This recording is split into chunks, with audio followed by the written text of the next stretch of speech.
I'm just delighted to be with you. And I want to look at the future. And it's my privilege and opportunity to travel in many countries, in 51 countries so far. In the same 3 months, it could take me to China, Russia, Kazakhstan on the one hand. It could take me to Hyderabad, Mumbai, Delhi, Madras, and Singapore, and Sierra Leone, and Nigeria, and Brazil on the other. And as one dips in and out of these different territories, there are things that you begin to see, as indeed you do, because you are also, as a globalized institution, seeing this extraordinary unfolding story. I often say this: either we take hold of the future, or the future takes hold of us.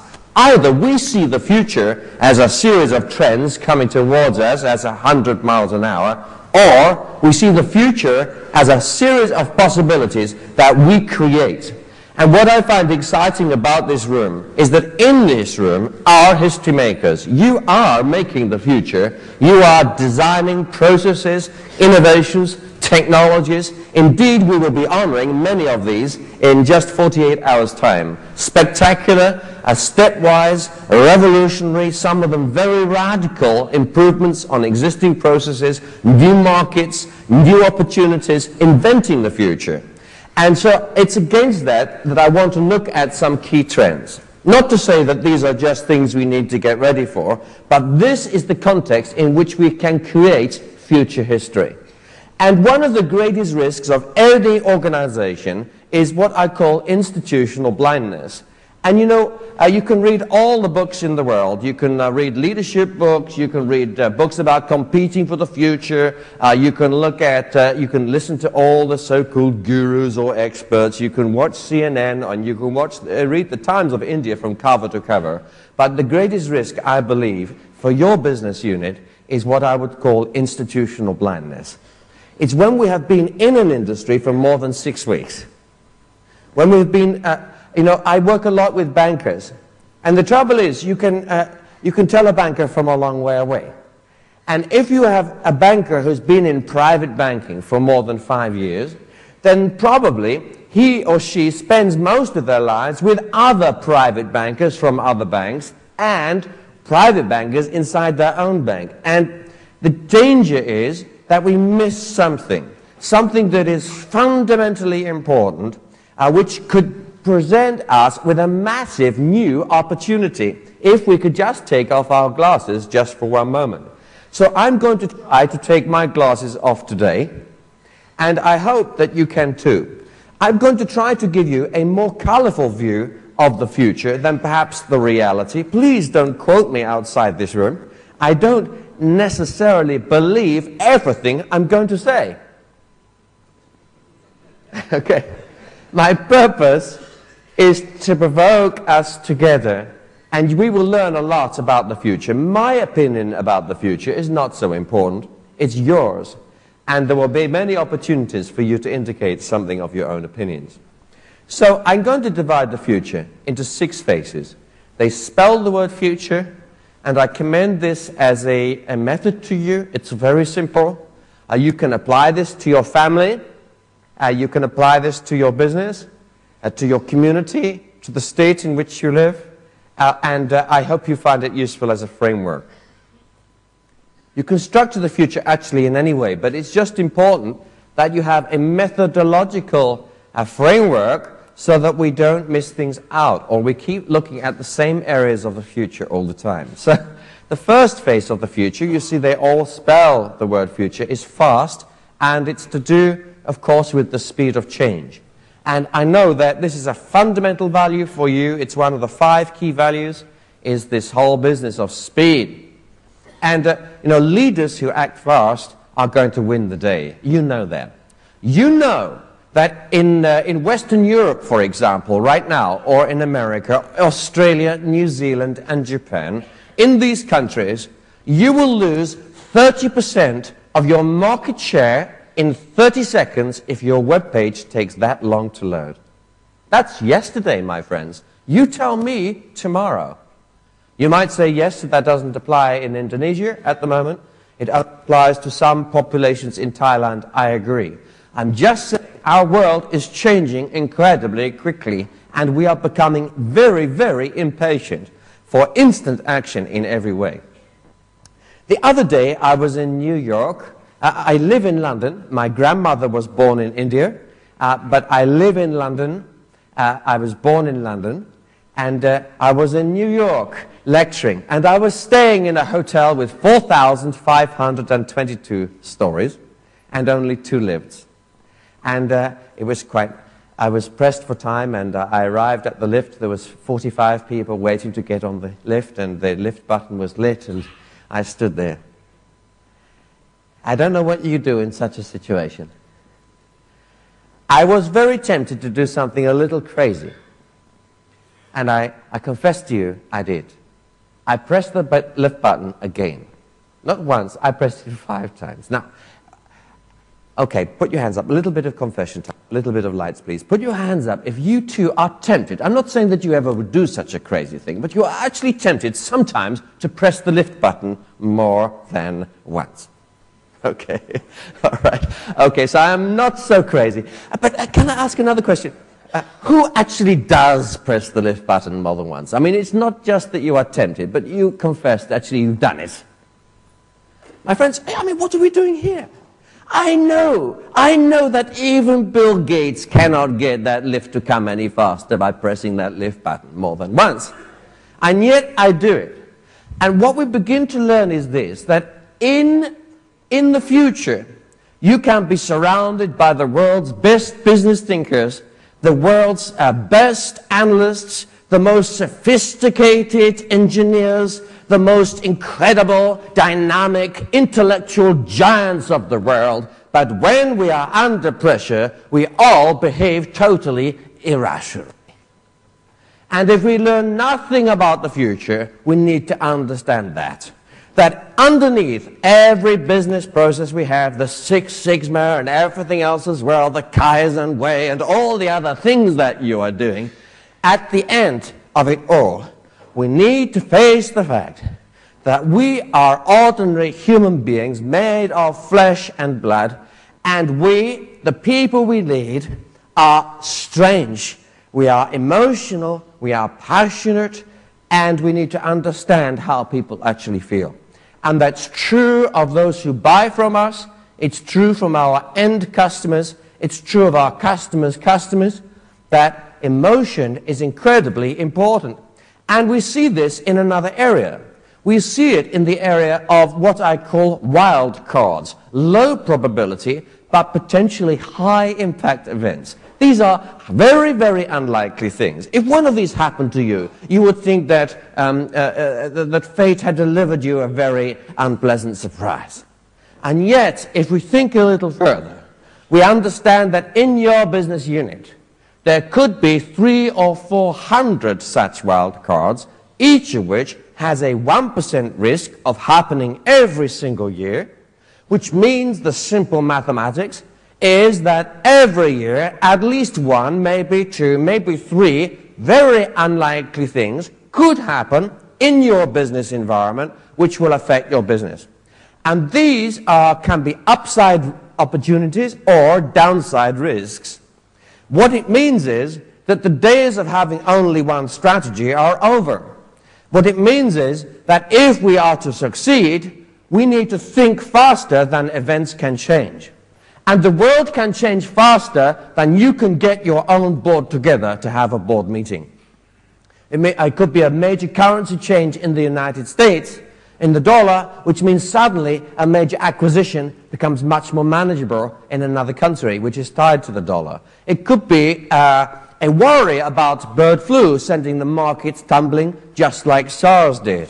It could be all kinds of rare possibilities. It could be something like another subprime crisis in the United States, something like this. It could be, you're going to hear this afternoon from a former Minister of Finance in Thailand of what it was like to be a member of the government here in 1997. These are wild cards. But if we develop teams which are sophisticated, they're always thinking about possibilities, they're always ready for whatever life comes with, and they have packaged together various types of risk and opportunity, they've done the thinking ahead, then you will always outgun the opposition. You will win every single time. And that's why we don't believe market research. You see, if we go back to these wild cards, we know from history that the impact of almost all of these events is an emotional one. It's the subprime crisis is an example, SARS another example. And if we want to understand the future, then we need to go beyond the numerical data and try to understand the psychological framework of the world in which we live. And as I say, that's why market research can be so deceptive, because you can do all the market research you like, but if the customers suddenly change how they think and feel, then you can get left behind. I'll give you an example. My mother is quite traditional. She is not against technology, but she doesn't like it very much. And she used to think that the devil himself lived in a mobile phone, and that she did not want to do email. She thought that anyone who would look at their bank balance online was a bit of an idiot. And then one day I got a phone call. And she said, "Since your father died, it's been difficult because my friends are now all on email and SMS, and they make all their social arrangements these ways, and then they write a letter to me, and I get it 6 months later. So I need to go online." So I took her down, and we bought her a Windows XP computer. She wanted one with broadband. She didn't know what it was, but she wanted it. She knew she wanted to do it all in the garden, so it had to be wireless. And we came back with a Skype and other things, and a headset and a camera in the screen. And we came back with a 3G video phone and everything else. And the following day, she was so excited, she had sent her first email. And then she said, "But Patrick, there's a big problem with my bank." I said, "Oh." "Yes," she said, "every time I use my phone to call them, they can't see me, and I certainly can't see them." And what had happened was my mother had jumped 35 years and left her bank behind. Because her bank had always asked her things like, "Will you want to manage your bank account online?" And she said, "Don't be ridiculous." They'd asked her things like, "Would you be wanting to do telephone banking?" And she said, "What's that?" And then suddenly, she'd moved on. And how long will it take them to catch up with my mother? What do you think? I think maybe it could take them a whole year to make the right decision in the board. It could take them another 2 years to roll the system out. So they will be 3 years behind my mother, at least, maybe 5, maybe 10. And by the time they have caught up, my mother will have gone somewhere else. So the lesson is this: listen to my mother, please. Otherwise, she will get extremely angry and frustrated. Listen to the frustrations, the emotion that she has in how she deals with the bank today. But when we're thinking about the longer-term future, we need to get close to my mother where she is now. Then we need to build a vision of where she will be in the future, or could be, and then try to imagine a vision of where the world could be, and then imagine my mother in there, and then try to get a little closer. So as I say, the future will be about emotion. It's an unescapable fact. And we see emotion too in leadership. We see emotion in the issue of trust. If you are in financial services today, as some of you are, if you're in telecom, as I know you have a very exciting group of people here today, rather responsible perhaps for a quarter of the capital of this organization, then trust is absolutely vital. And trust can be lost in a moment. It's very unfair. So reputation is going to be everything in the future, and that means values are even more important than we thought. I'm going to show you a short video, which is Reebok's suggestion about how we should build trust at work to deliver great performance. When we asked Reebok to send us Terry Tate, some people thought we were crazy. But I'm a firm believer in paradigm breaking, outside the box thinking. Hey, buddy. Break was over 15 minutes ago, Mitch! And since Terry's been with us, our productivity has gone up 46%. We're getting more from our employees than ever before. You know you need a cover sheet on your TPS reports, Richard! That ain't new, baby! Hey, Terry. Hey, Janice! But what's really impressed me is how Terry's become part of the Felcher family. Yeah, baby! He fits right in here. That's a long distance call, Doug! To be honest, I wish Reebok sent us 10 Terry Tates.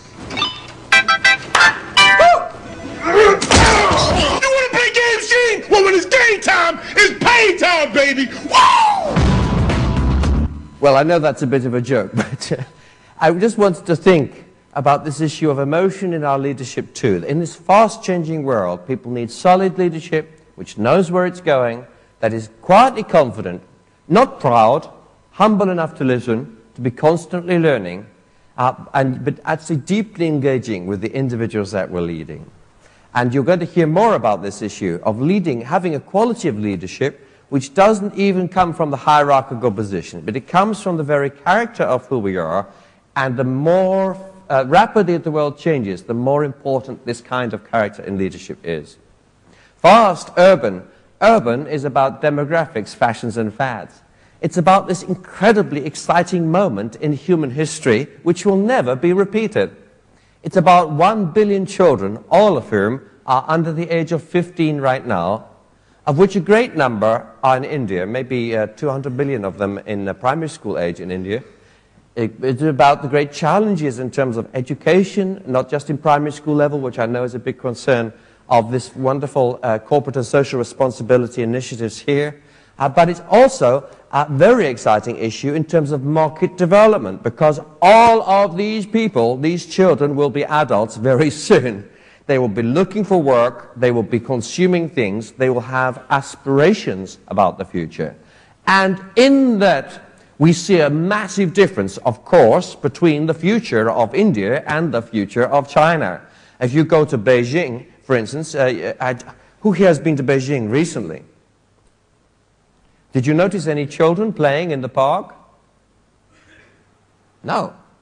Where are they? Well, they're not living in Beijing.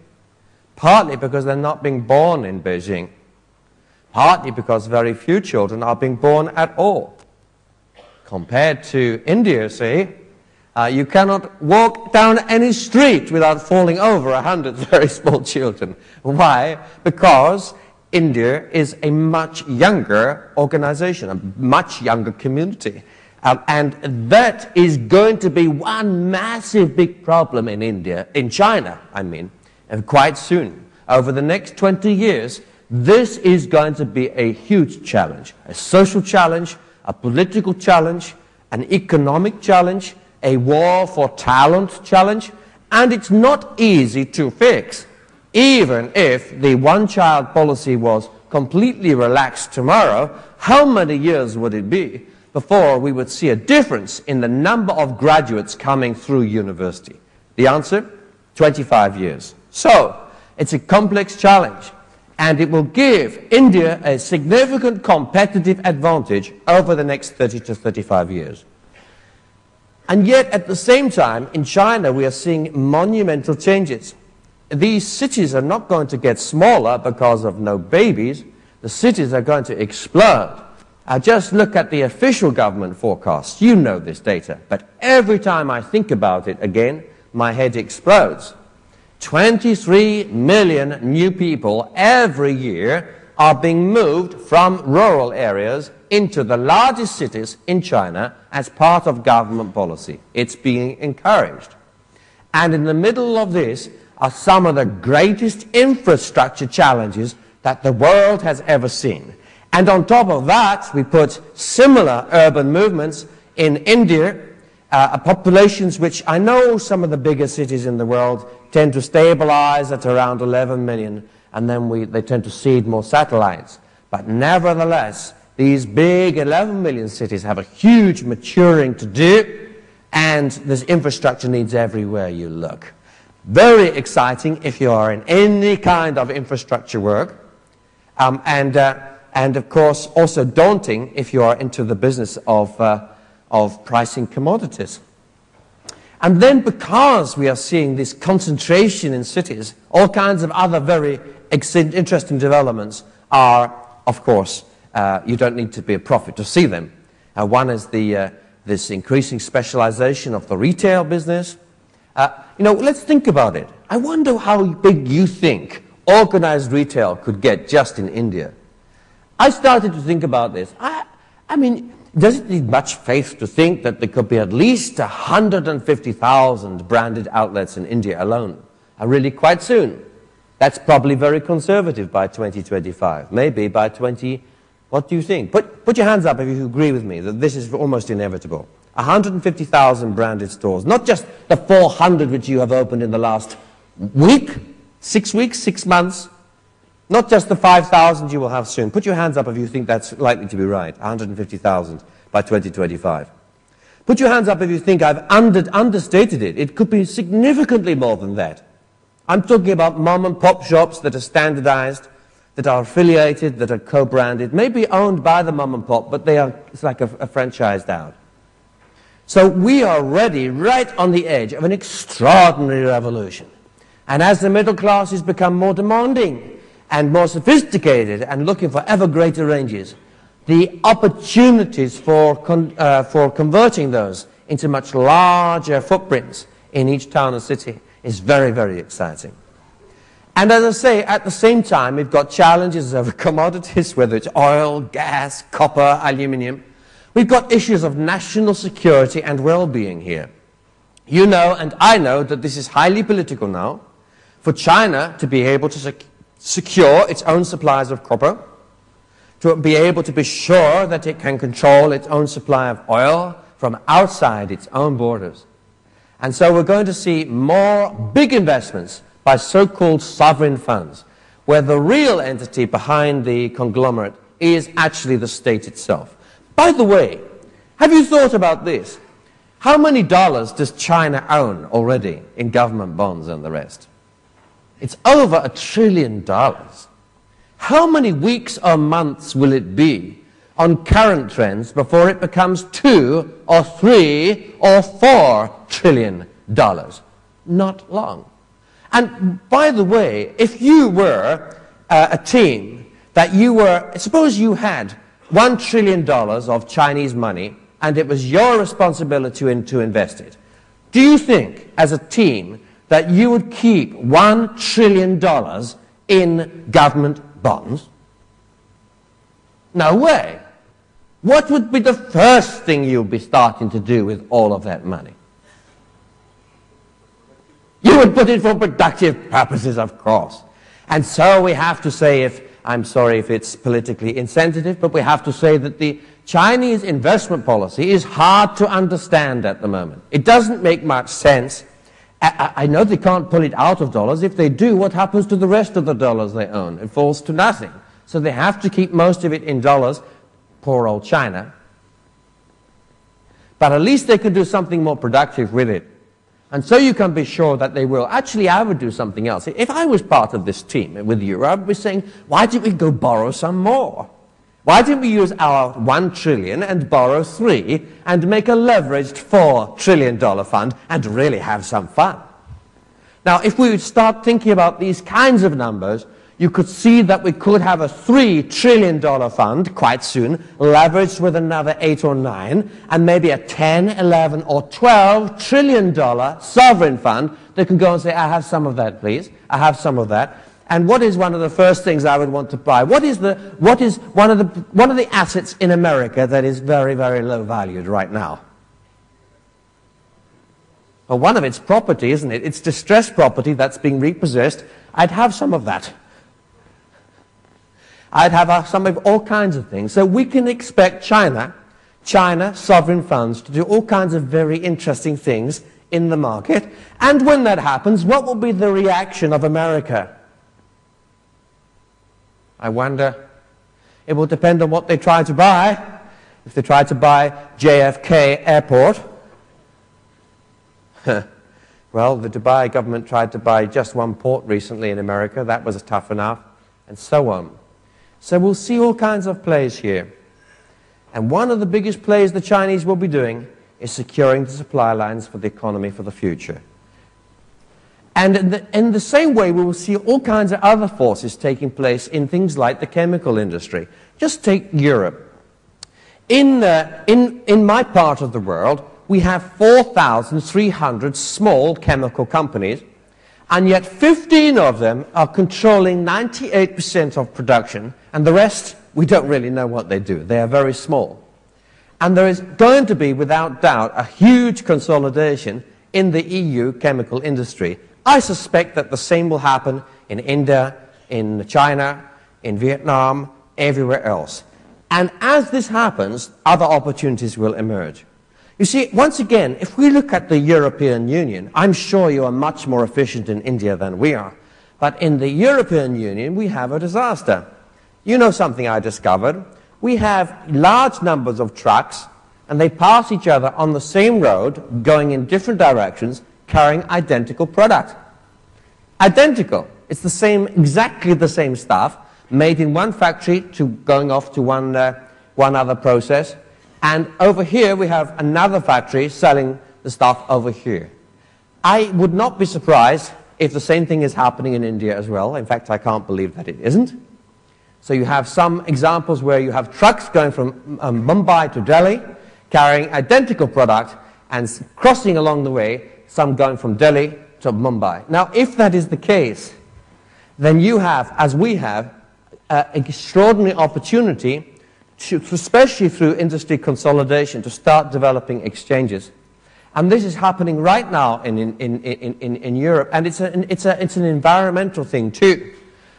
I was with a whole load of people from the chemical industry recently, and they calculated that just in Europe, which is a tiny group of countries, only 500 million people compared to you, but just in Europe, they could save 100 million kilometers of truck driving with a small swapping scheme with only 5 people, costing maybe 100,000 euros a year to run.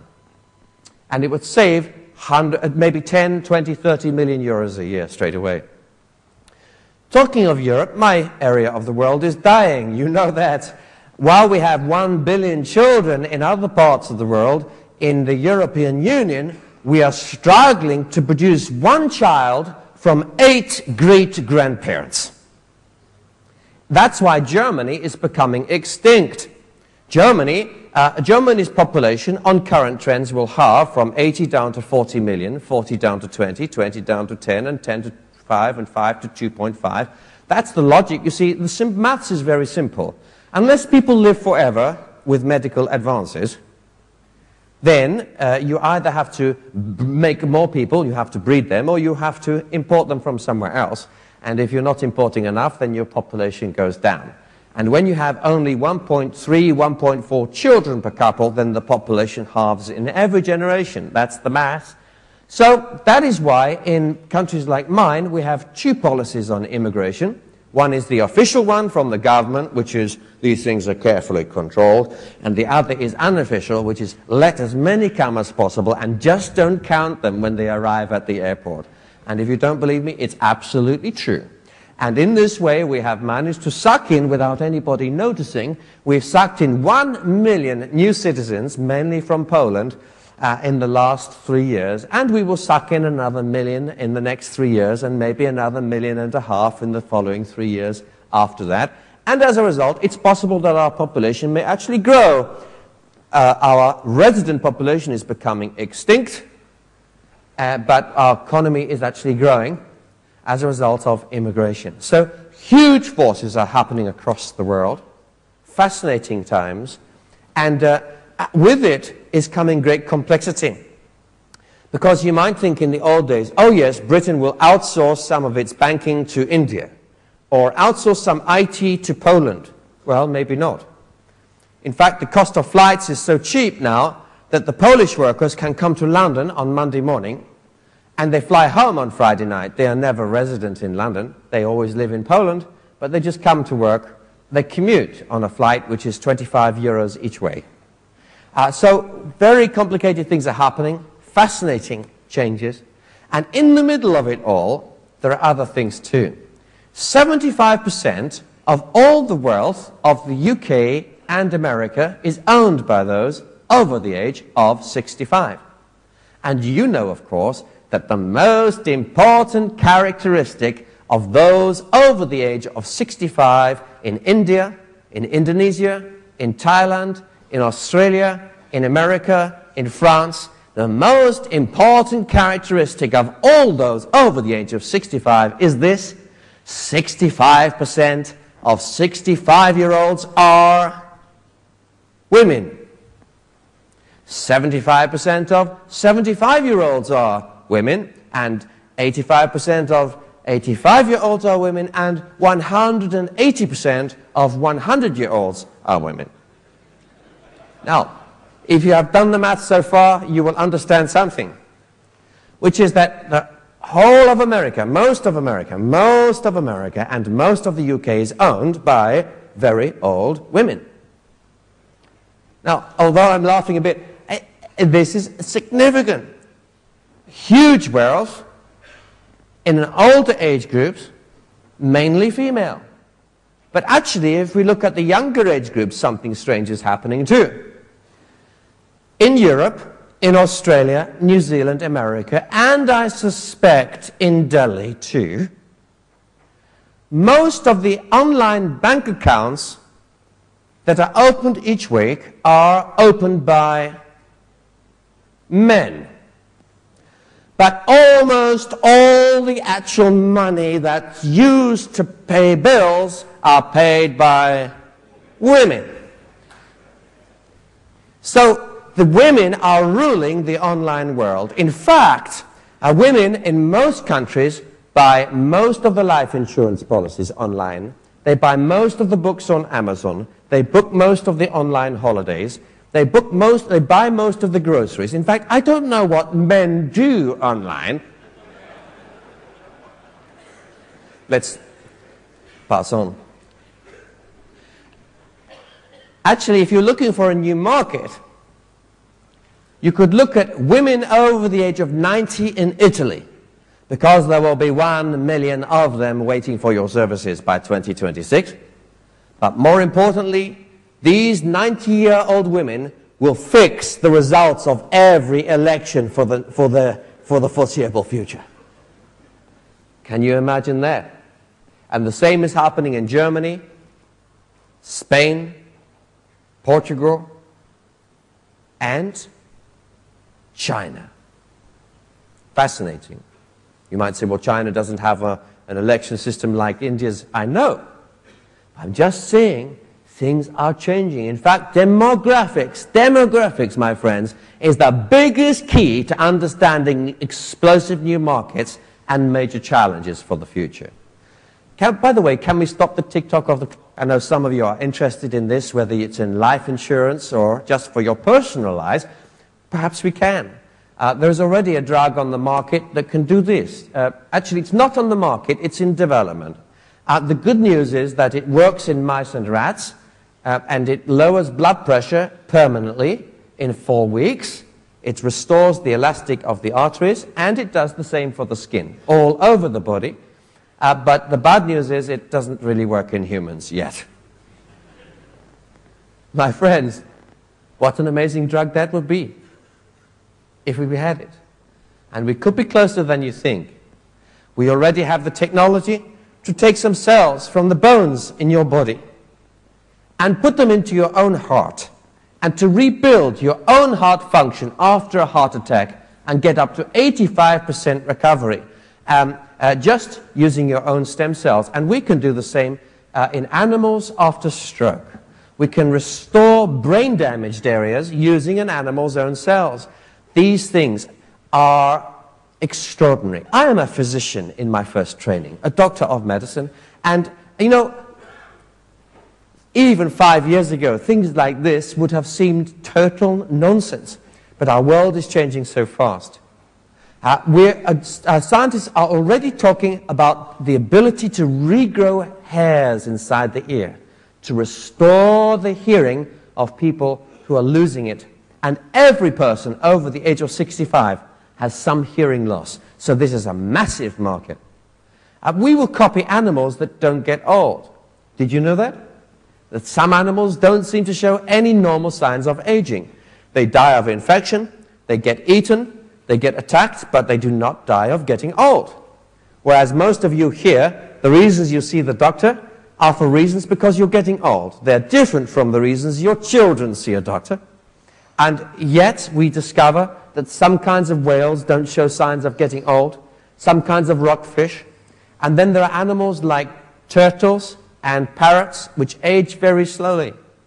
And it is possible that it's the same gene switch which is working inside these different creatures. And if we could find that gene, which we will probably in the next 5 years, then we could be on the way to discovering something quite extraordinary about the tick-tock of your body clock. Amazing. Now, we're not going to do it tomorrow. And you say, some of you are saying, oh, that's a pity. And others are saying, thank God for that. Because you see, when you think about the future, it touches us. And one of the things we start to think about is, what kind of world do we really want? What kind of world would it be if the very wealthy could live till they are 140 and the very poorest are still dying on average at the age of 37? Vast urban tribalism. Tribalism is the most powerful force in the whole world. It's more powerful than atomic bombs. It's more powerful than the entire military might of all the biggest superpowers. It's when one group says we are us, and when another group says you are them. Tribalism can be religious. It can be political. It could be as simple as a Giorgio Armani tribe. It could be the Calvin Klein tribe. It could be the McDonald's tribe. It could even be your own tribe. And how many tribes are there represented inside this room? A huge number, the different businesses and so on. And when we have great inequalities between some tribes and other tribes, then of course we have a recipe for instability in our world. And this, I believe, is one of the greatest moral challenges that we face, is to see ways in which we can deal with this difficult situation. And yet tribalism is the most powerful positive force that we know. Tribalism gives us culture, teams, identity. Tribalism allows us to celebrate the 6,500 languages that are still spoken in India today. Tribalism allows us to celebrate poetry and music, a family, neighborhood, and community. Tribalism makes me proud to be a Londoner, and perhaps you to be someone who was born in Madras. Tribalism gives us friendship. Tribalism gives us identity, and tribalism gives us people movements. Tribalism gives us teams. Tribalism gives us brands, or rather, every brand creates a tribe. Every successful organization is a tribe, and the more powerful you become as a movement of collection of businesses, the more powerful your tribes will be. And you are a tribe of tribes. This is a perfect tribal event. And one of the most exciting things in leadership is for us to understand the difference between leading a team, 10, 12 people, and leading a tribe, which could be as many as 88 or 188,000 people, all inspired by the same values, gripped by the same vision, filled with some of the same passions, going towards a common goal, making a difference in ways they believe is right and fun, interesting and challenging, and then you have a people movement. And building the Aditya Bella tribe, well, of course, there are many ways of doing it, and you are doing it incredibly fast. We see tribalism in things like the growth of microbanking. One of the most exciting things I have ever seen was this group of women in Delhi who themselves have become the board of a bank. They were the first group of 14 women, all underwriting each other's loans of just a few rupees. And the schemes have grown, and this particular group is now lifting over 40,000 families out of absolute poverty at amazing speed. It's a fantastic thing. But it spreads tribally, because these groups are, each one is a tribe of 14 women, and they recruit each other through their own communities. We see it, tribalism, in the growth of energy supply and conflicts between Russia and France or Germany and other countries because of worries about which tribe will own another tribe's energy supply, which tribe will own another tribe's water supply. So we see tribalism in utilities, we see tribalism in the YouTube phenomenon. Who here has watched a YouTube video in the last year? Okay, you know what? In many countries I speak to now, everyone has watched a video from YouTube in the last week. It's growing very fast. YouTube has become the largest TV station in the whole world.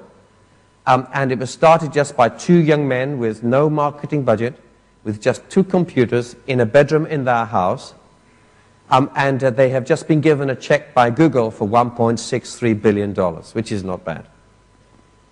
But they are forming tribes. It's a TV station of tribes. Google allows us to find our own tribe instantly. However tiny your tribe is, you will find someone in it. And Google, therefore, and search engines allow us to create new tribes, to market to new tribes instantly.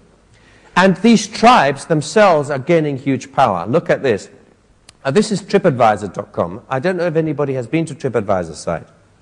But you know, if I type in the name of this hotel, I might get immediately the hotel's own website somewhere, the paid listings which say this is the best hotel in Bangkok, of course, and I might see some comments. Now, these are not comments about this hotel, but imagine that they were. Imagine these were the second and third listings on Google underneath the official site. So you've got three choices. You can click on the official site, which tells you all the amazing reasons why this hotel is the best in the whole of the world. Or you can click on a positive comment, or you can click on a negative comment by someone who stayed in the hotel last week and nearly died, they say.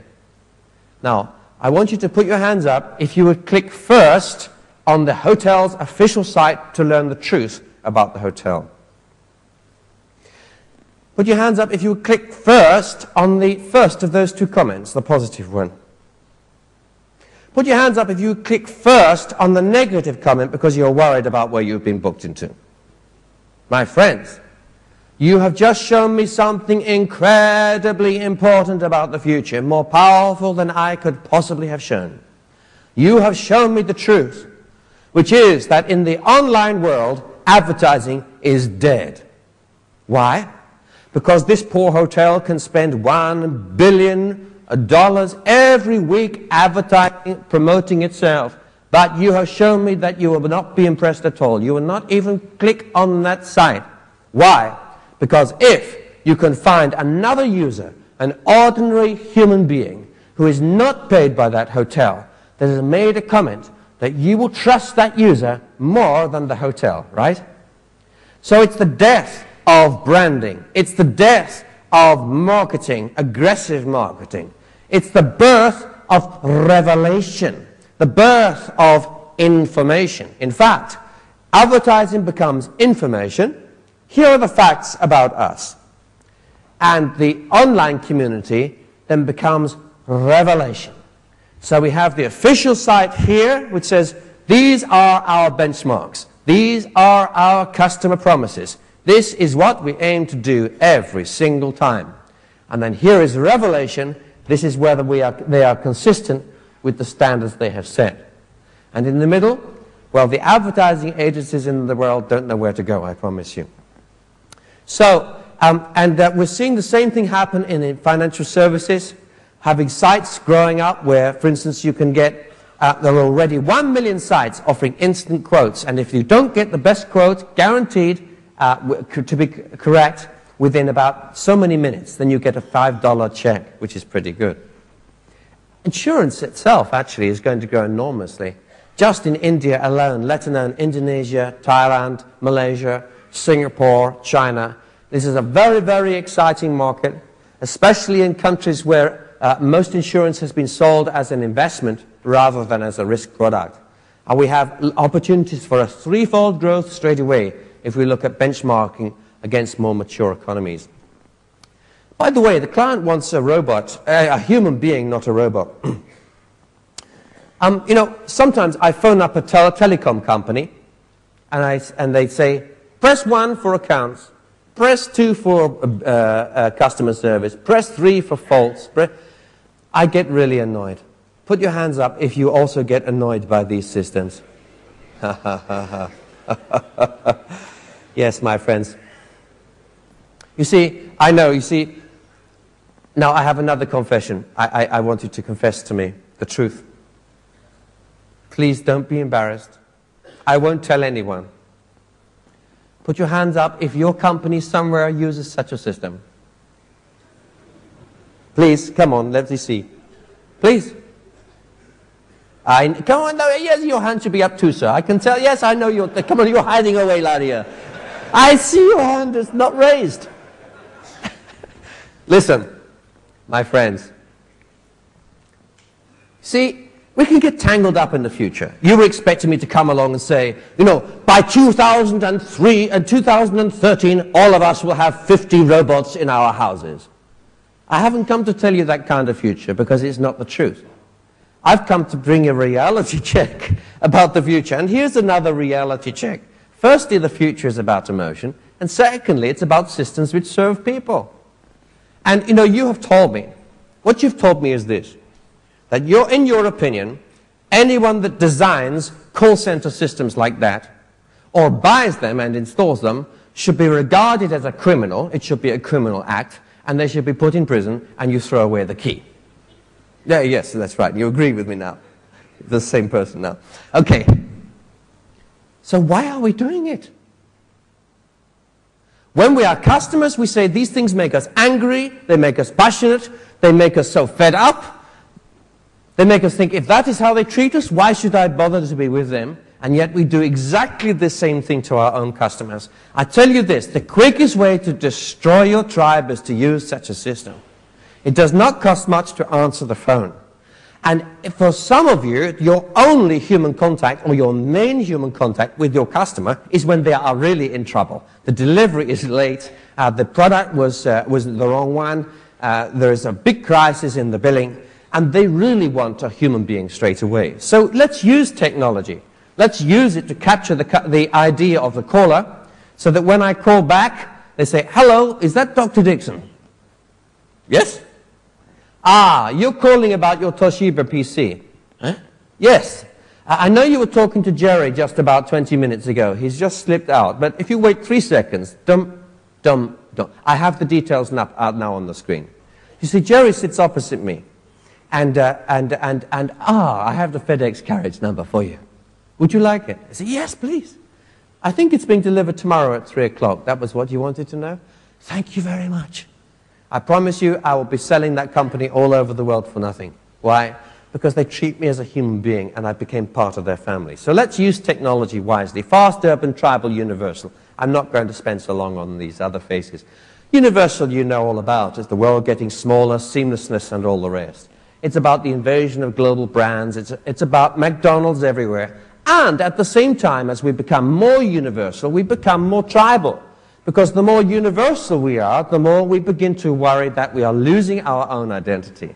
And I know this is very important for you as a whole group, that when you enter a new market, you don't just say, this is the way we do it. You actually listen to the culture, you come alongside the local people, especially in your mergers and acquisitions, and you try to think carefully about how to engage with people.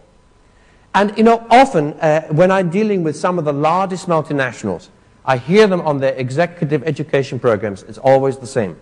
They say, we want to have a program about one bank, one conglomerate, one institution. And I say, what is this all about? And they say, well, because, you know, you either eat more or you get eaten. And we want to build up our footprint and get economies of scale. And now we've done it. The analysts look at this and they want to see 1 + 1 + 1 + 1 = 20. And if it doesn't equal 20, then they want to break us up. So we are in a very strange world right now, where analysts put pressure on public companies to grow by adding more bits. and strip out inefficiencies, consolidate, and all the rest. And then the moment you've grown, they want you to split, and break it all up. And the people who make all the money all the way to the bank are the banks and the lawyers. And they're doing very well out of it. But I tell you this, you know that 70% of all mergers result in loss of shareholder value. And why is that?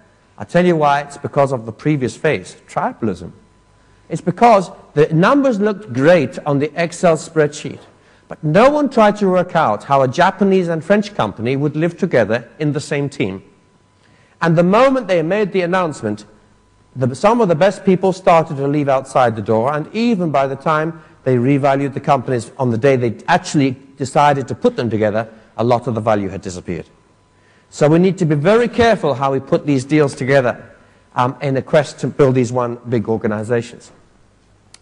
Globalization, yes, it's about, of course, movement of goods and services. And what's fascinating to me is just how cheap these movements have become. Or rather, how expensive land movement has become. In my country, it costs more to move a lorry, a container, 150 kilometers, than it does to move the same container from London all the way to Shanghai. For me, that is truly shocking. And it's an example of why it is, as you know, that in the future, every one of your factories that is within 20 kilometers of a port will win a competitive advantage, a significant competitive advantage, over every one of the factories of your competitors that's 150 kilometers from a port. And my friends, a factory that is 1,000 kilometers from a port is over.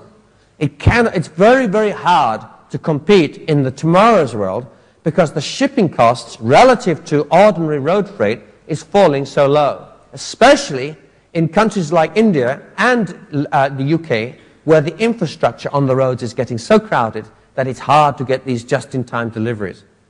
So we're seeing more and more of these container ports built. We are back to the age of sail. I remember learning about this at school. I remember because Britain was a great maritime economy. I was told that the whole of my country's future was built on the fact that everything was carried in ships or on barges in water. But we're back to it again. It's strange. And that is why in my country there will be so many container ports that it's almost like the postman going around. Every 20 miles, another container. Every 20 miles, another two and another one. And another 20 miles, we reshuffle the whole ship in 24 hours. Another 20 miles, and another one comes. Because the technology is so incredible for using one robot, one human being, to completely strip out 45,000 containers, reshuffle them on the deck, and put them all back in 5 ships in 24 hours. Amazing. Extraordinary.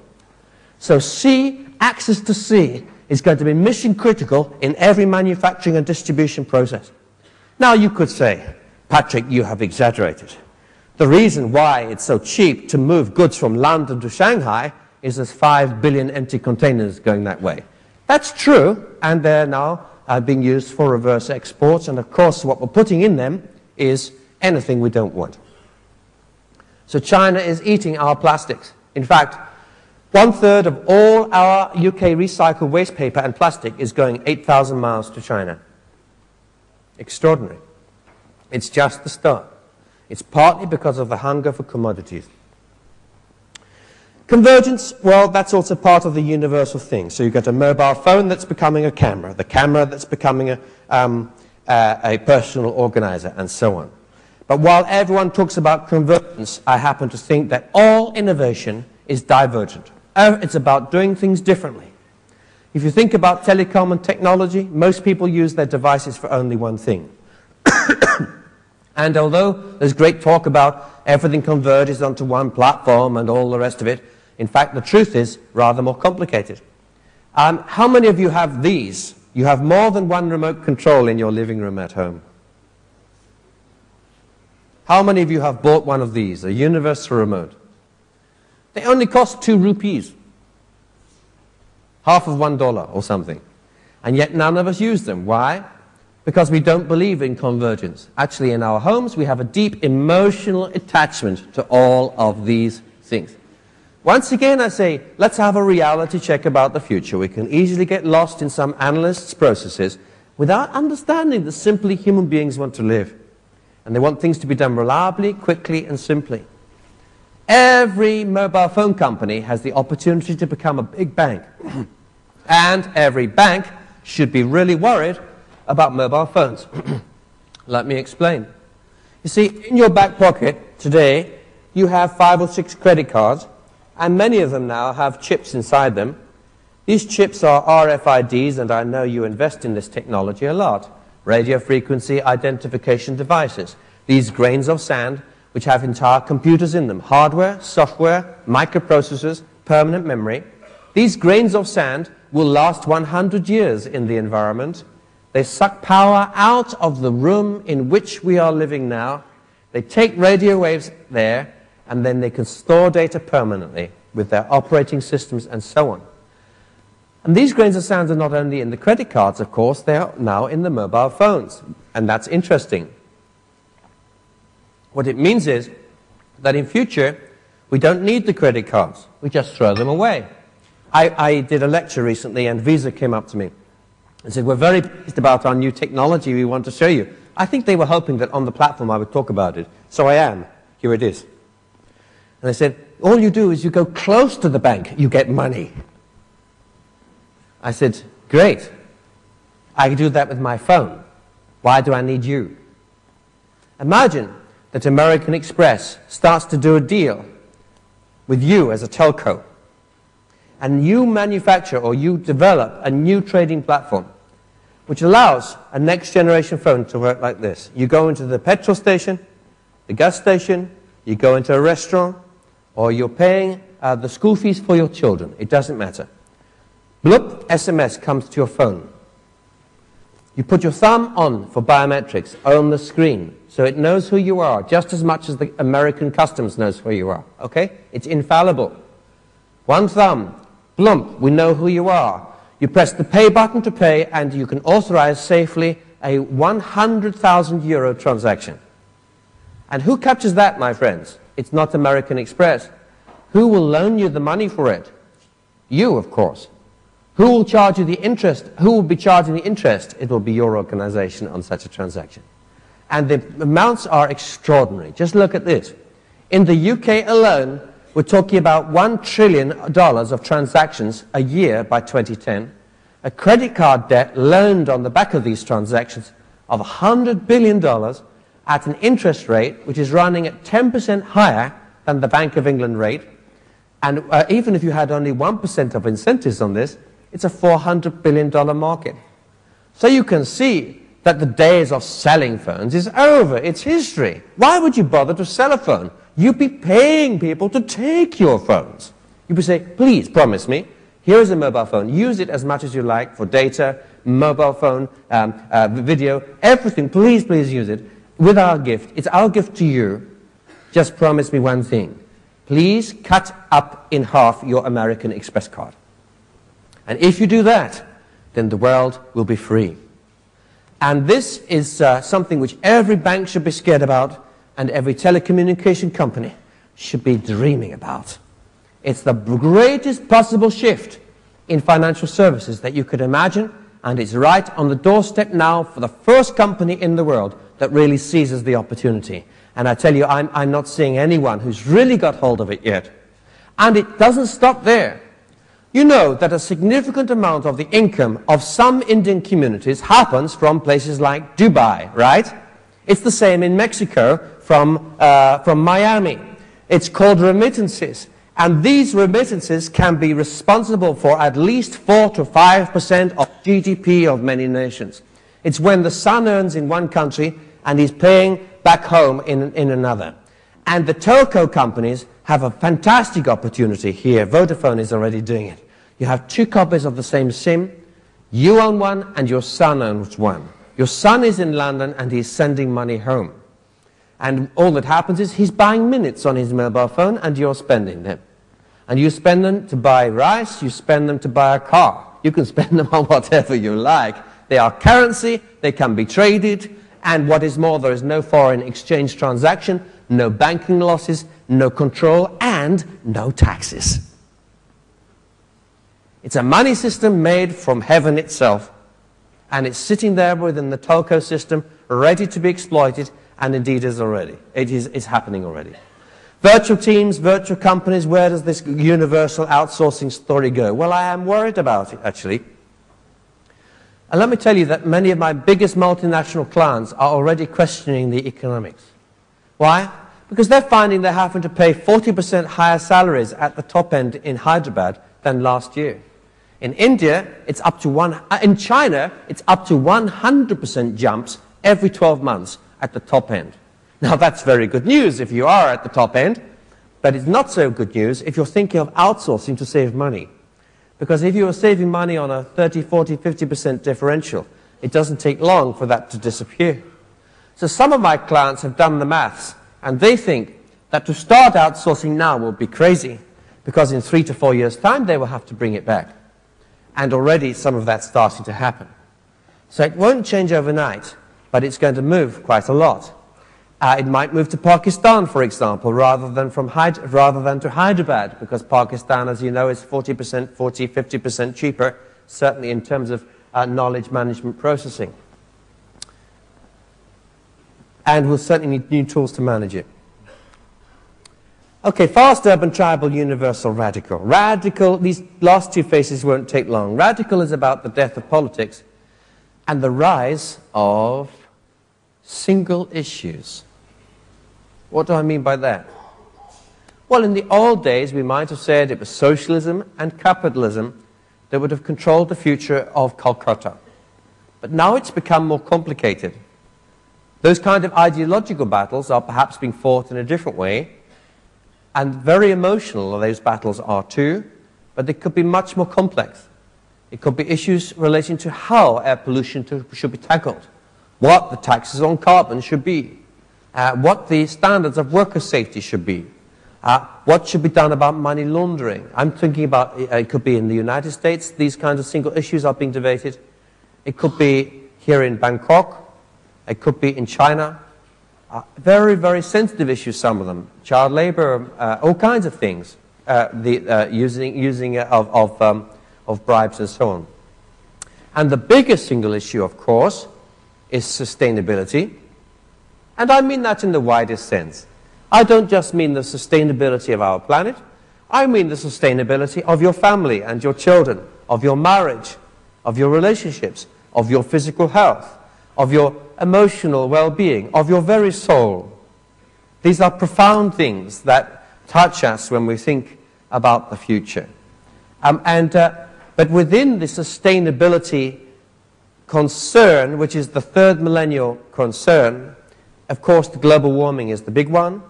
And global warming, whatever you may think about the science, you may not be impressed by it. I am. I think the science is correct. I think there's a risk we may be wrong about the science. But you know what?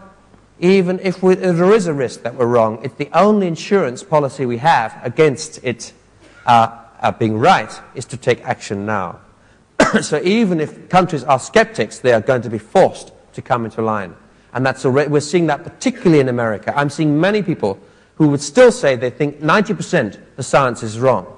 But even if it's 10% possibly right, then we have to have insurance against it. And that means we have to take huge action. And global warming and everything connected with it happens to be the biggest new market opportunity that you as a conglomerate could possibly be faced with.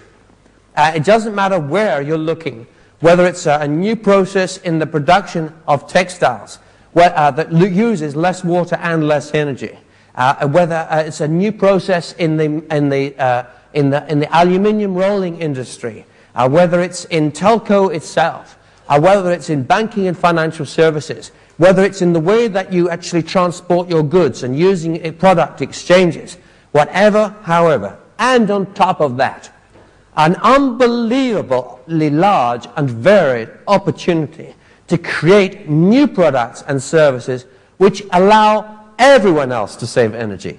So it's not just a rolling process for aluminium that uses 50% less energy, but it's a technology which you created for that aluminium rolling plant, which happens to be relevant to one of the largest car companies in the world that's using it to roll other products.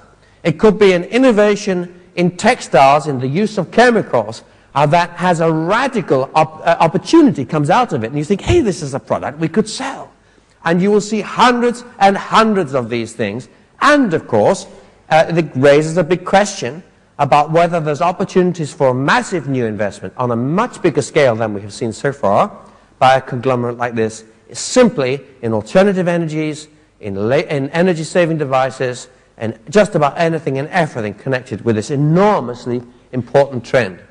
And this trend will haunt the whole of the next 35 years of our corporate world. It will affect every single business unit that you can possibly imagine.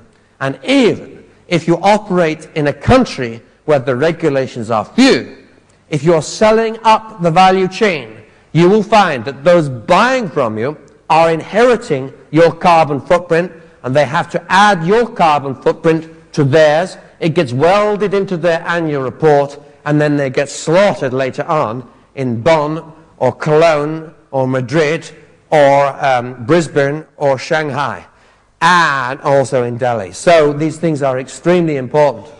And we will see, I am certain of this, new political alliances at the most senior level between China and India on a whole range of issues which have a moral force about them. And if China and India were to join forces, imagine that authority, to be able to say, we stand here representing almost 3 billion citizens in this world, and our 2 countries plus 1 or 2 other partnerships. And this is the way we think the world should go. This will have a credibility, a moral quality about it, which will command global attention. And I believe you will see these kinds of positionings transform our world. And this takes us on to the final and the most important phase. We've been in this phase since we started, because wherever you touch the future, it touches values. And the values are about our passions. It's about making a difference, wanting to put something back. And one of the things I love so much about this group is that welded into the genetic code of your founder was this passion for social justice and for transformation. And I know that that is one of the reasons why you attract the best talent, because you are more than just a carbon black company. You're more than just an aluminum rolling or a textile company. You are a socially transforming, responsible, caring, committed, passionate organization that, yes, is absolutely committed to producing a decent return on other people's capital as a moral issue, but also absolutely determined to do it in a way where people go home at night feeling proud to be associated and involved with this great organization. And, that's why I'm so, I find it, also inspiring. By the way, this is the same value for me. Half of what I do is involved in an AIDS organization, which my wife and I started in 1988. We are active now in 23 countries, including India. In fact, one reason why my wife is here is tomorrow afternoon we will go to visit an orphanage in Thailand. And we will go from there to Hyderabad, where we have a program which is caring for 1,600 men and women with AIDS who are dying, sick and dying right now. And they receive through this center the only free care for those with AIDS, as far as I know, in Hyderabad. So we are also committed, like you are committed, to making a difference, to seeing something put back, to feeling that somehow that life is more than a bottom line. It's fundamental, and out of that, that's linked with your commitment to integrity and the passion that you see. And, I see publicly listed companies all around the world, and they talk the same language, and they talk about growth, profits, and shareholder value, and the speech goes a bit like this. By the way, I often have to follow the chairman or the CEO after such a speech, so I'm always listening very carefully. I'm usually sitting next to someone on the front row, and I'm very conscious of what is going through their minds, whether they are asleep, awake, or doing their BlackBerry. This is the speech, and you tell me what they're doing. Well, I congratulate you. We made our Market cap up by 3.4%. We confounded the analysts. We increased our market share by 2.7%. And a Happy New Year to all of you, and enjoy your bonus. Thank you very much. And I'm sitting in this chair here, you see. I'm on next, and we've had 3/4 of an hour of this. One sheet of paper after another, one lot of slides after another, one lot of Excel spreadsheet numbers. And I have a problem. You see, I don't think I've ever met anyone who gets out of bed and says, "Oh, thank God I'm alive today. Let's go and make more Excel spreadsheet numbers and bottom line profit and return on equity and shareholder value." Actually, I'm writing a book on such people. Yes, you know my book got a problem. It's the 13th book, perhaps that's why I'm finding it hard, I don't know. But I cannot find anyone, hardly anyone. No, that's not true. I do. I find people in family companies that went public where it's almost like a baby. It's us. Yes, I see the passion there. But outside of those things, because, what happens to the chairman of an ordinary, a Ford or an IBM or Microsoft if they don't make their numbers for 3 consecutive quarters? What happens to their careers? So please don't tell me that they have an emotional commitment to the company they were just talking about, when the company has no emotional commitment to them. Where is the passion, really? Well, I don't know. But all I know is I'm going to follow this speech. So I'm sitting here. And you see, the person on my left, he's been using his BlackBerry for the last 45 minutes. The person on my right is actually snoring. He's asleep. I look over my shoulder, and I see everybody else is using their BlackBerrys as well, or they're writing their curriculum vitae to get another job. Meanwhile, the chairman of this multiple company thinks that he's made the speech of his life,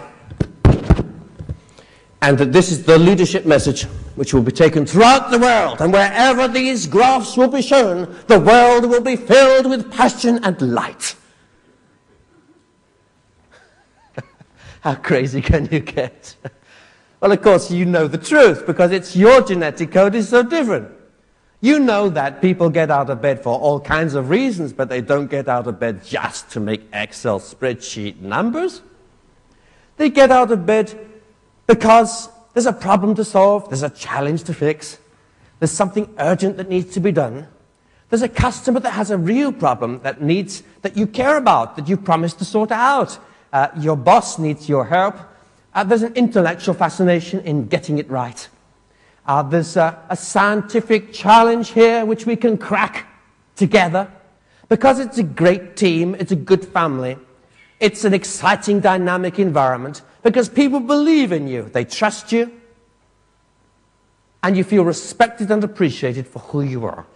Because when you get out of bed, you feel in some small way that you are able to contribute something significant, something that actually matters.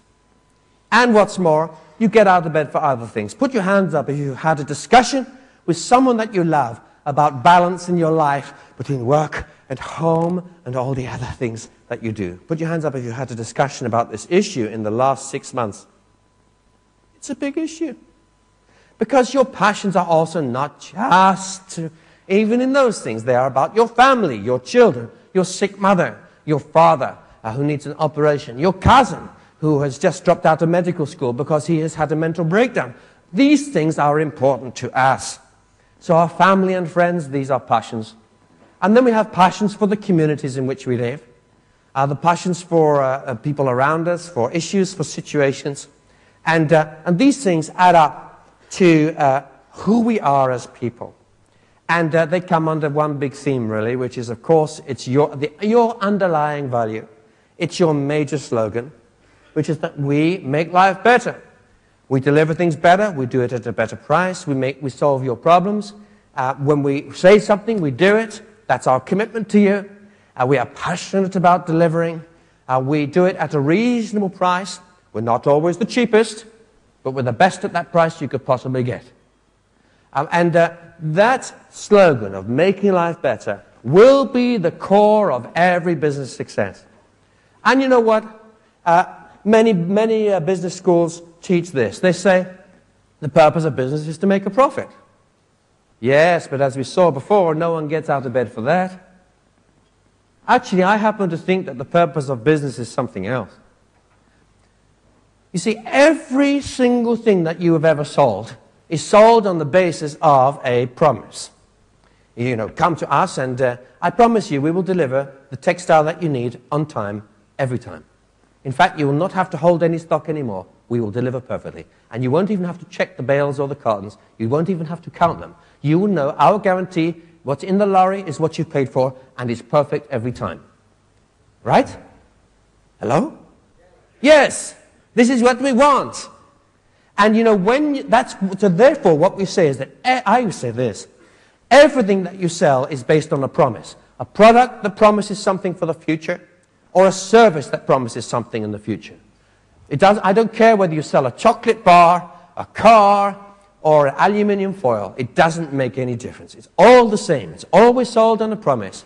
And therefore the purpose of business is simple as far as I'm concerned, which is to deliver on your word. If I sell something to someone, it was quite a difficult negotiation, we did this, we did that, and now I've won it. Now I go back to my friends and say, hey, guess what? I hope I didn't oversell us, but we have actually won this contract now, and now I'm lying awake at night because I know we have to deliver.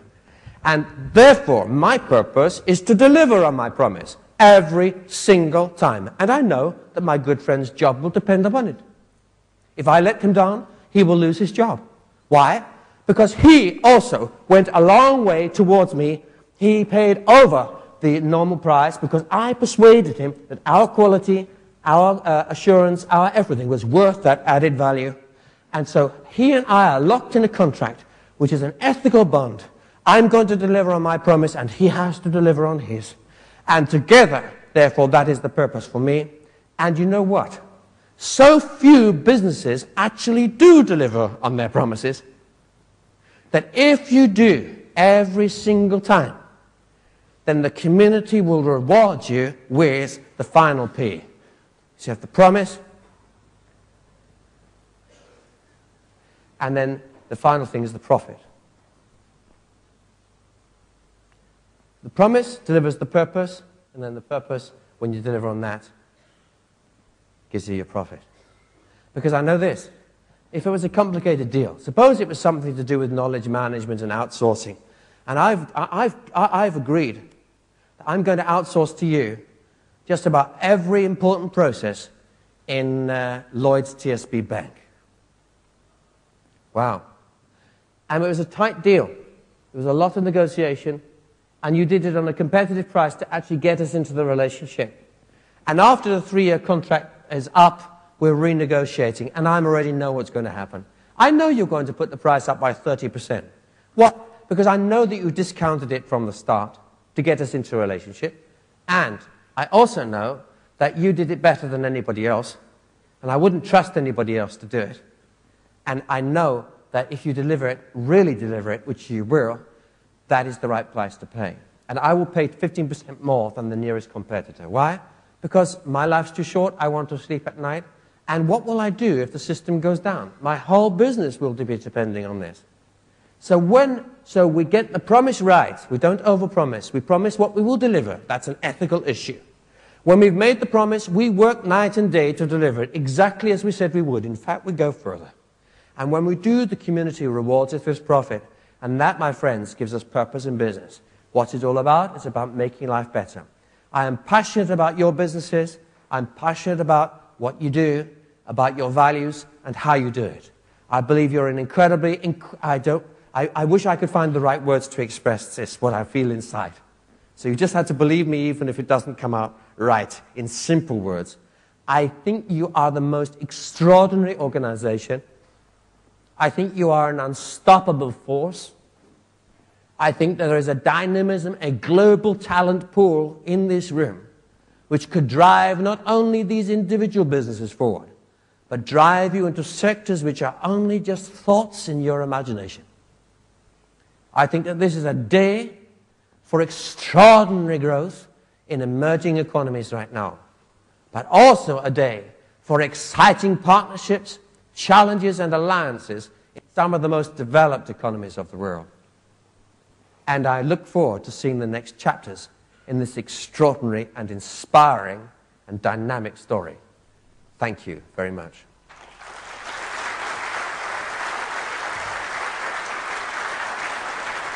Thank you very much, Dr. Dixon, for the wonderful, thought-provoking speech today morning.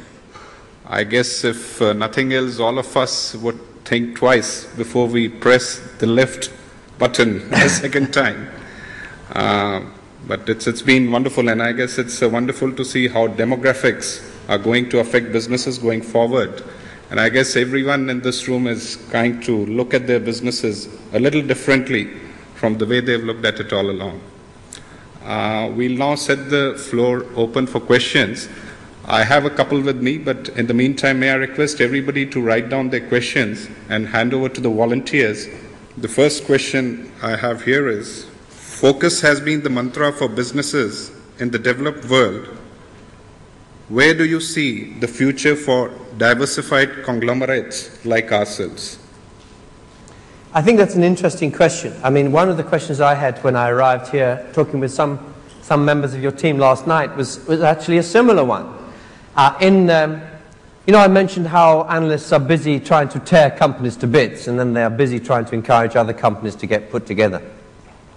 And conglomerates have come under pressure. Publicly listed conglomerates have come under pressure because the markets might say, well, you've got a bit of banking here, but how does the banking add value to aluminium rolling? If there is no real added value between the banking expertise and the aluminium expertise, is there any logic in holding them together in the same group?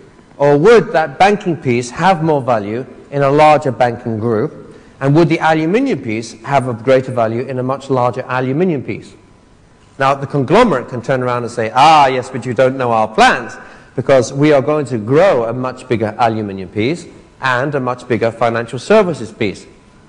And then the analyst can still come back and say, yes, now you're the number one aluminium company and one of the number 10 banks, but we might still ask the same question, which is, how do these organizations relate? Do they relate? Do they need to relate? And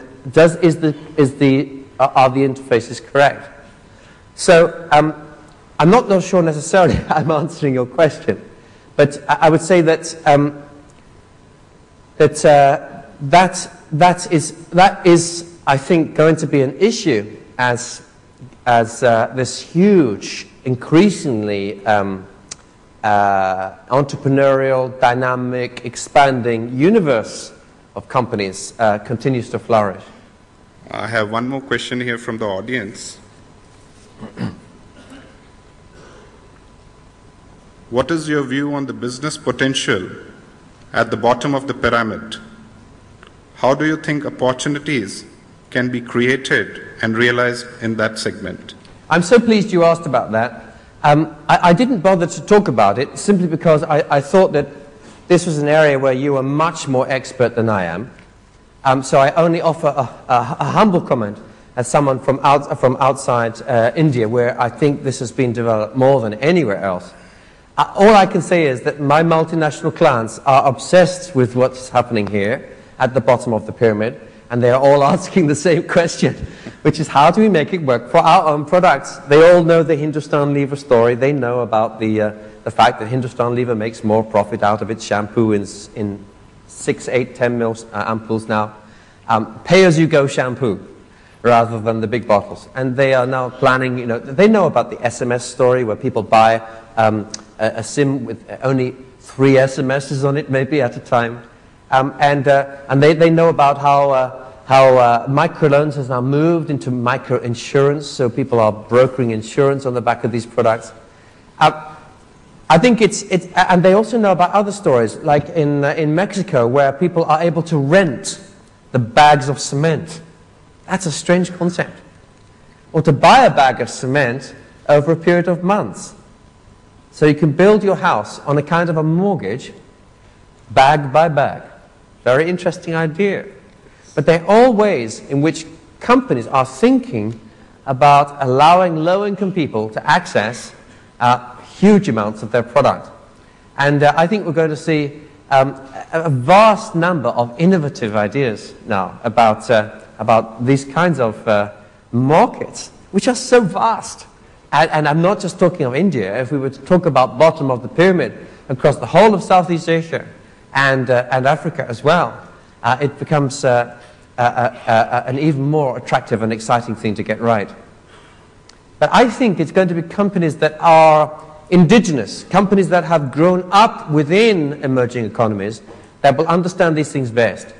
I do not think that bigger multinationals based in America or London are going to get this as easily right as truly Indian or Chinese or Vietnamese or Indonesian companies.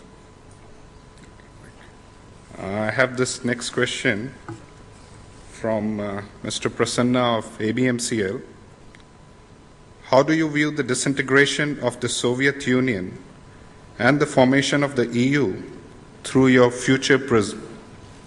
Well, we need to go back. As Winston Churchill said, in order to understand the future, we have to understand the past. The European Union was created as a response to the Second World War to try to prevent the Third World War. Because we had had two European wars which spilled out across the whole world in a single generation. And in fact, it was successful in locking France and Germany, in particular, into an economic alliance. And then we saw the collapse of communism. And what's exciting about that, I mean, I travel quite a lot in those territories. I've just come back from Kazakhstan, Belarus, from Ukraine. These countries are all playing big catch-up now with massive infrastructure, huge real estate booms, and economies which are roaring ahead. And Moscow has become as expensive as London, almost, in some ways, almost as expensive as Mumbai, I think, if that is possible. I mean, these countries are all, these big cities are becoming very, very big centers of entrepreneurial business activity. But outside of those big cities are the greatest economic opportunities. If you drive 100 miles, 200 miles, 300 kilometers, if you go on a plane for 1 hour to 2 hours, 3 hours to somewhere like Samara or Togliatti in Russia, you find totally undeveloped territory where there's very little manufacturing, where goods are being transported vast distances by road, where there's logistical nightmares, where the biggest road, motorway, is the width of this platform. You wouldn't believe it, would you? That the main road from Moscow all the way to Samara, across the heart of Russia, is just 2 lanes wide, and if 2 articulated lorries meet each other, they have to go carefully, and there's also holes in the road. You wouldn't believe it, but that's Russia today. So there are massive opportunities in terms of regional development, even if you go to Russia and to Moscow and you think it's all sewn up. And the same is true in Ukraine, especially in countries like Tajikistan, Uzbekistan, Kyrgyzstan, and so on. So I think they're very, very exciting countries. Each one is different, it has a different culture. Some of them are rushing towards the EU, others are looking back to Moscow. Belarus is looking back towards Moscow. Kiev, half of Kiev, 3/4 of Kiev is looking towards the west. So, very interesting places, fascinating places, I think, for all kinds of alliances for you as a group. The next question I have is from Dr. Santrup Mishra. This question is, how is the new feature going to impact your business in future, which is making sense of the future? You have to repeat that question. It's a beautifully crafted question. It's almost philosophical in its approach, yes. Let me read it again. Yes. How is the new future going to impact your business? My business? Future. Oh. Which is making sense of the future. Well, the good news is, for me, you see, I'm in a growth market because the future always becomes yesterday. So every day there's another future, which is why I can give away all my intellectual capital. If some of you have been on my website, you'll see that there's 6 entire books published there. There's 100 videos. Probably the video from today will be up there. I don't know if you allow it. In this Wikipedia world, isn't it exciting to give things away? Yeah, you're not sure about that. Actually, it's very exciting. Because some people say, you shouldn't give things away. You know, some speakers don't give their slides away. They don't like to give their books away, and the videos cost $1 million each. And I think, well, if you haven't got much intellectual capital, I suppose you have to hang on to what you have. But if you're an organization like you are, which is constantly investing intellectual capital every day, then you can afford to give away some. And it just goes. So for me, that's what the future's about. It's about giving away ideas.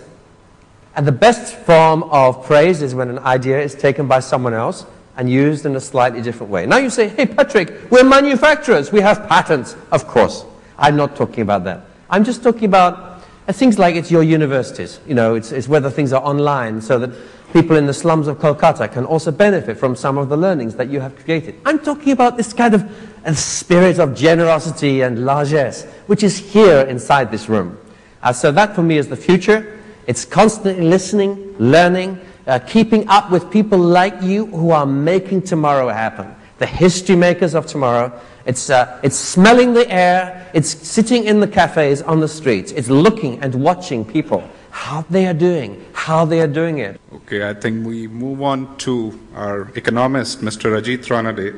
His question is, during 1940s, we had maybe 50 countries.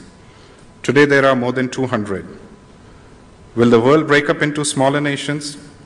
What is the future for democracies? Well, and where does the person live who has made this question? In Mumbai. Mumbai.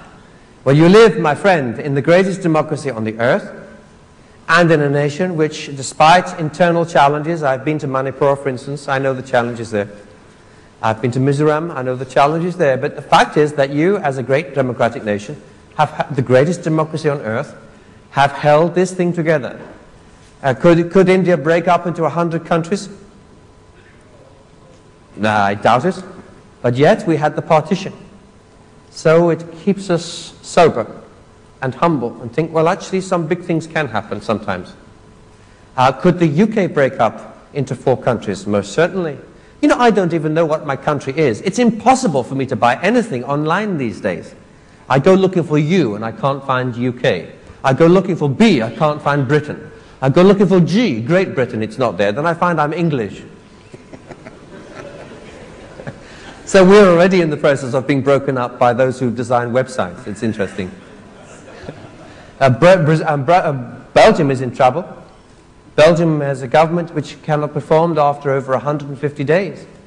Why? Because it has 2 communities, they speak different languages, they have different cultures. Could Belgium break up? It's possible. Could the UK break up? It's possible. Would India break up? I don't think it's very likely. Will it federalize some more? For sure. Will Andhra Pradesh government acquire more powers? I am certain. You're obviously from the state. I'm sure. Yes. Local democracy? Yes. Nations, what are they anyway? It's interesting. The more universal we get, the more tribal we become. So we want not just to be a nation, but we want to be a small part of one nation. We want to be our own state. At the same time as want to be our own state, we want to be totally globalized. So we see both these forces operating inside many, many countries right now.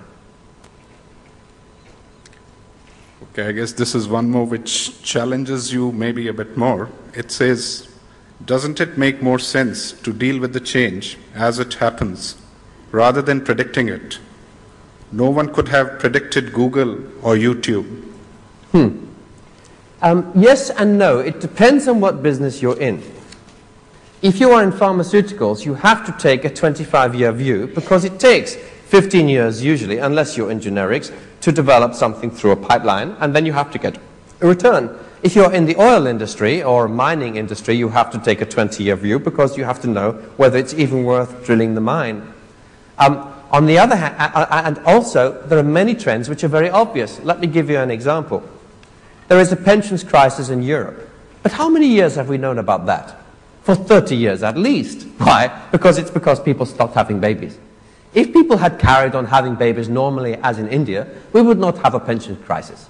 So the pensions crisis was created by parenting problems 30 years ago. It was very obvious. Here is another trend for those of you in telecom.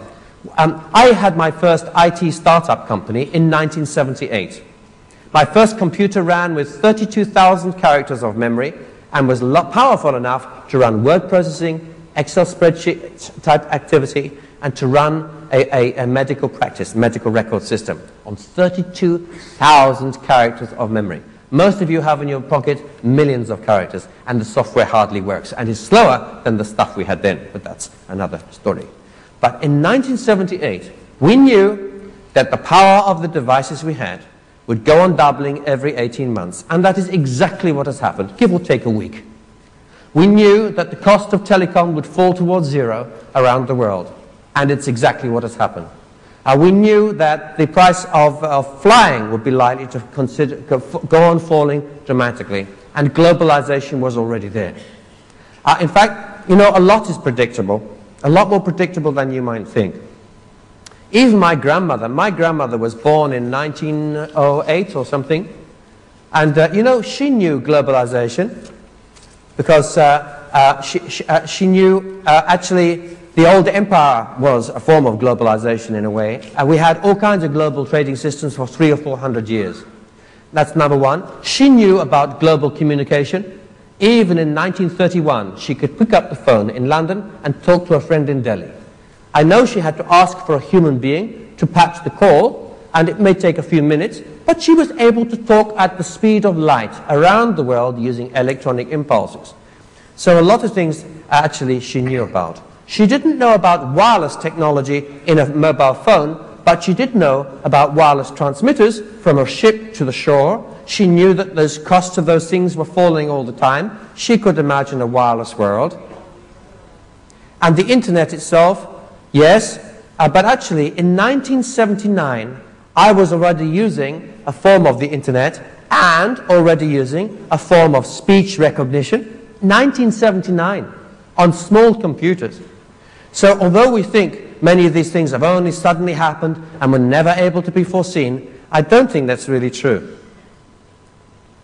However, it is true that there's lots of uncertainty. And that's why if you ask Google about the future, they will say they don't know the future. If you ask YouTube the future, they will say they don't know the future. What they'll say is we experiment, we invest, and we allow the community to decide how things will be used. We play, we give lots of different opportunities. We innovate in more than one area. Remember me saying earlier, right at the start, in a rapidly changing world, you have to have more than one strategy. So Google has many strategies for its success. And they are all found on the beta areas of Google. And each one of those is an experiment. And they hope one or two of them will be successful. So I think we need to do both. Every company, every business unit here spends serious time thinking about the future. You have to. You're thinking about what your competitors are going to do tomorrow. You think about what other technologies are happening in other industries that you could bring into your own industry. You're thinking about whether you're going to win the war for talent. You're constantly thinking about generating the next layer of leadership. You are in the business of managing the future. That's what leadership is.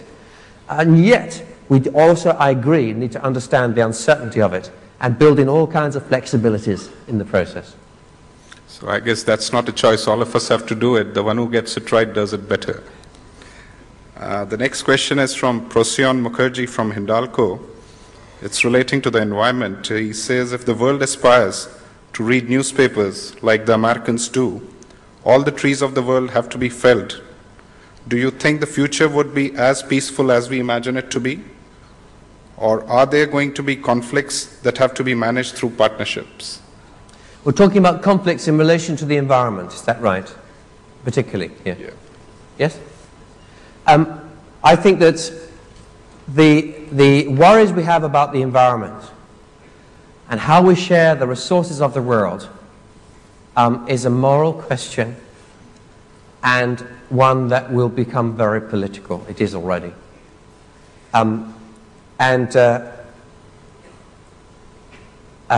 For some time, I have been concerned about water conflict. It can easily happen. You have long rivers that go through more than one country. Maybe you know that in Uganda, the Ugandan government suddenly turned off the River Nile by 30%. Did you know that? In one single day, they just turned off the tap. So Sudan was suddenly missing 30% of its water, and so was Egypt. There was no consultation. There is a 1921 act, an international treaty, which binds these countries together to not interfere with each other's water. And they violated it. Okay, Egypt has a dam and Sudan just sat there. But you can imagine, in a different kind of situation, that it would not take too much like that to start an international conflict. Because someone would say, we have to send in an army to take control of the gates of that dam as part of our national interest. And we have seen wars start over less in the past. So I think that we do have the potential for conflict, that's true. And the most serious conflicts may actually not even be war-like. They may be more economic, political, chaotic. One thing, for me, the trees cannot solve global warming challenges. You can plant 5 billion trees and they suck carbon out for a few years and then they fall over. When they fall over, they put that carbon straight back into the air again. If we have too much carbon dioxide around, it's because we have released sticky stuff that has stored carbon under the earth for tens of millions of years. And there's only one safe place for that carbon, which is to take it back, put it back down. Can we do it? Yes, we can. The technology is there already. We could put a cap on many power stations and capture up to 90% of the carbon coming out of them at relatively low cost. It would increase the cost of retail electricity by only 20% in the European Union, and it's already starting. And it's an example. This is what we call carbon capture technology, and it's an example of a whole range of technologies that we're going to see in the future. But the real battle and the real tension in our world will not be just to try to find a way of balancing our carbon footprint together in a way which allows economic development in a just way and puts some constraints, serious constraints, on the developed world which produced most of the carbon in the first place and now have a moral duty to sort out their own consumption problems without totally stifling economic development and a carbon revolution in places like India. But in the middle of all of that, we will find the attention begins to turn of the world, not just from carbon saving and carbon capture and how are we going to balance these things, but it will turn slowly but surely to a huge new investment, not just in solar and wind and waves, but in the next generation of nuclear, which is not the usual fission reactors, which produce so much radioactive waste and potential for terrorist abuse.